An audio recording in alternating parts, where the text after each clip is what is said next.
السلام عليكم. اليوم جيتكم بوصفة سهلة وخفيفة كالعادة، وهي اللي ما درتش من وصفات بزاف في القناة تاعي بالشوفلور. اليوم كان عندي الشوفلور بغيت ندير هذه الوصفة سهلة وخفيفة اقتصادية وصحية. هنا ما غاديش نستعمل انايا حاجة كبيرة، غادي ندير غير بلا صغير اللي يروح في الفوغ. هنايا سورتو هاد الوصفه تساعد الناس اللي ما يبغوش البيض. هذا الكراتان بلا بيض. هنايا درت الشوفلور تاعي اللي مانيش هنايا نقص منه شويه، ما درتش كاع الراس كاع. هنايا الشوفلور اللي راني فورته، انا ما نبغيش نغليه باش يحافظ على الفوائد تاعه، لاني فورته وزدت له شويه في الطياب هكا باش نكازيه كيما هكا يجيني ساهل. انا هنايا عندي بلونط بولي اللي راني ديجا طيبته في المرقه، وراني قلحت منه غير شويه. راني بروفيتيت قلحت منه شويه. هنا عندي 3 تاع فرomاج بورسيون وفرomاج رابي باش نزين فوقه باش نديره من الفوق. وهنا عندي نص كاس تاع لا كريم ليكيد.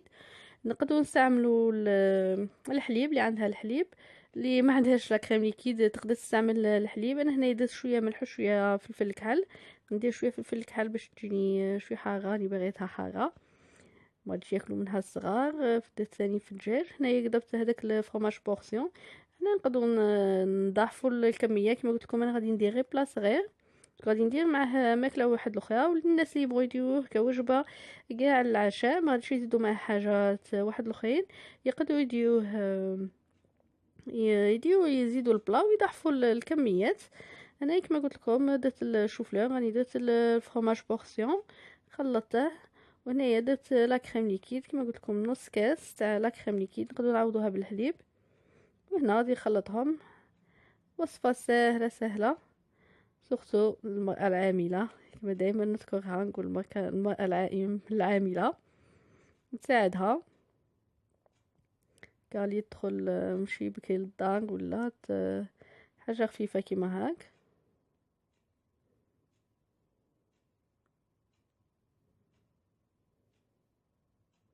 هنايا اللي انا المول تاعي اللي راني دهنته شويه دهنته بالزيت، نقدروا ما ندهنوش مي دي فوا خطات يلصقوا. وانا غادي نزيد هذاك الدجاج من فوق. نقدروا نعوضوا الدجاج ثاني بالكفته اللي نحمروها، نقدروا نديوها ثاني بالكفته تجينا حاجه شابه. انا كان عندي هنايا دجاج كما قلت لكم راني طيبته ديجا في مرقه واحد الاخرى، وبروفيتي طلعت منها شويه زدتها هنا. غادي نستف هذاك الدجاج تاعي من الفوق، وغادي نزيد الفرomاج غابي سيتو. حاجه سهله وما غاديش يدي لي الوقت باسكو كل حاجه هي طايبه. شوف لي طايب الدجاج تاعي ثاني طايب، ما غاديش يشد لي الوقت في الفوق.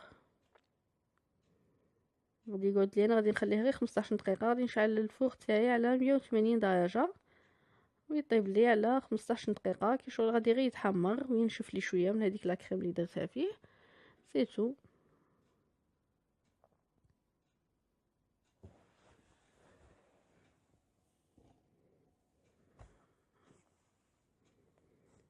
هنا غادي نديره في الفوق ويطيب ومن بعد نشوفوه كيفاش يجي.